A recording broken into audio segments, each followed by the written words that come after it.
Hey guys, it's Alan with Pinelands Nursery here again. Today I want to talk to you about this tree here. It is a China fir. You don't see a lot of them around here.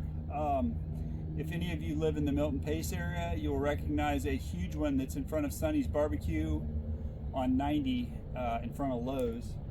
But this tree is actually a conifer, and it grows faster than you think it does. It's extremely spiky. Some people call it a monkey puzzle tree, but it's just a really unique tree. You don't see a lot of them. We're probably one of the few nurseries around that has any. If you guys end up planting one of these in your yard, you need to give it plenty of room because it's going to get 60 to 80 feet tall, probably 30 feet wide. You could always limit up from the bottom, but it's just a very interesting tree in our area, and you don't see a lot of them.